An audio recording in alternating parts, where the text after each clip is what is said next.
ఇక్కడికి వచ్చినప్పుడు దేశ అతి ముఖ్యమైనది ఆర్థిక వ్యవస్థ. డబ్బులు లేకపోతే ఏం చేయలేం. ఈరోజు ఏ విధంగా ఆర్థిక సంక్షోభంలో రాష్ట్రం ఉందో మీ ద్వారా, ఈ హౌస్ ద్వారా రాష్ట్ర ప్రజలకు తెలియజేయాలనే ఉద్దేశంతోనే ఈ స్టేట్మెంట్ ఇస్తున్నాను. ఎందుకంటే దేశ దీనికి కొంత హిస్టారికల్గా కూడా కొంత వెనక్కి పోవాల్సిన అవసరం ఉంది. 14 నుంచి జరిగిన పరిణామాలు అవన్నీ కూడా ఒక అవగాహనకు వస్తే భవిష్యత్తులో ఏం చేయాలనేది మనందరికీ ఒక క్లారిటీ వస్తుందని చెప్పి తెలియజేసుకుంటూ నెక్స్ట్ స్లైడ్. అధ్యక్ష, ఏదైతే బైఫర్కేషన్ జరిగినప్పుడే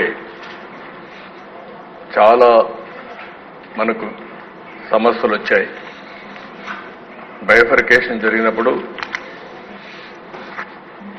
ఒక అన్సైంటిఫిక్, అన్జస్టిస్, ఇంజస్టిస్, అదే మాదిరిగా ఇర్రేషనల్ స్టేట్ బైఫర్కేషన్ ఆ రోజు జరిగిందని మనం చెప్పాం. స్టేక్ హోల్డర్స్ని ఎవరికి కాన్ఫిడెన్స్ తీసుకోలేకపోయారు. కొన్ని సమస్యలు వచ్చాయి. ఏదైతే ఆ రోజు చాలా మంది పెన్షన్లు కూడా రావని భయపడే పరిస్థితికి వచ్చారు. అంత భయంకరమైనటువంటి, ఒక మాటలో చెప్పాలంటే ఎవరికి చెప్పకుండా బైఫర్కేషన్ చేయడం అనేది, కనీసం చర్చ జరుగుంటే ఇంకా కొంత లాభం వచ్చేది. అది కూడా జరగలేదని ఆ రోజు మనందరి అభిప్రాయం. ఇంకొక పక్కన దేశ ఈ రాష్ట్రంలో అర్బన్ ఏరియాస్ తక్కువ ఉన్నాయి, సిటీస్ లేవు.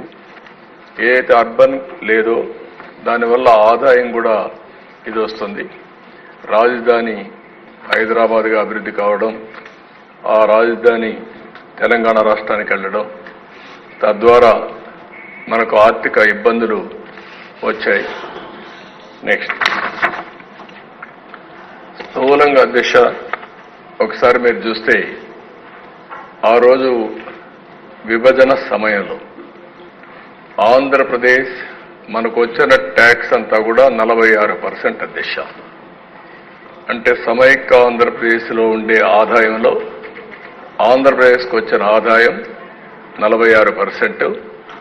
ఇంకొక పక్క అధ్యక్ష జనాభా చూస్తే 58%. జనాభా 58%కి 46% ఆదాయం, 42% జనాభాకి 54% ఆదాయం వచ్చే పరిస్థితికి వచ్చింది. అక్కడి నుంచే ఈ సమస్యలు ఇన్హరెంట్గా మనకు ప్రారంభమైనాయి. ఇంకొక పక్కన దేశ అసెట్స్ కానీ ఆస్తులు కానీ హైదరాబాద్లో ఉన్నాయి. ఇంకొక పక్కన షెడ్యూల్ 9 and 10 రీఆర్గనైజేషన్ యాక్ట్లు ఏదైతే పెట్టారో అవి ఇప్పుడు కూడా పరిష్కారం చేసుకోలేకపోయాం. ట్యాక్స్ రీఫండ్ దిశ కంపెనీలన్నీ హైదరాబాద్లో పెట్టాం. రిజిస్ట్రేషన్ ఆఫీసులు హైదరాబాద్లో ఉంటాయి, ఆపరేషన్స్ ఇక్కడ ఉంటాయి. ఒక ఉదాహరణ మీరు చూస్తే కృష్ణపట్నం పోర్ట్ ఇక్కడ ఉంటుంది, రిజిస్ట్రేషన్ ఆఫీస్ హైదరాబాద్లో ఉంది. రిజిస్ట్రేషన్ ఆఫీస్ హైదరాబాద్లో ఉంది కాబట్టి జనాభా ప్రకారం ఆదాయాన్ని డివైడ్ చేస్తారు. ఇలాంటి ఇన్హరెంట్గా వచ్చిన సమస్యలు కూడా యాడ్ అయినాయి. ఫైనల్గా దశ సర్వీస్ సెక్టర్, ఎక్కడైతే సర్వీస్ సెక్టర్ ఎక్కువ డెవలప్ అయితే, ఇండస్ట్రీ బాగా డెవలప్ అయితే ఆదాయం పెరుగుతుంది రాష్ట్రానికి. కానీ సర్వీస్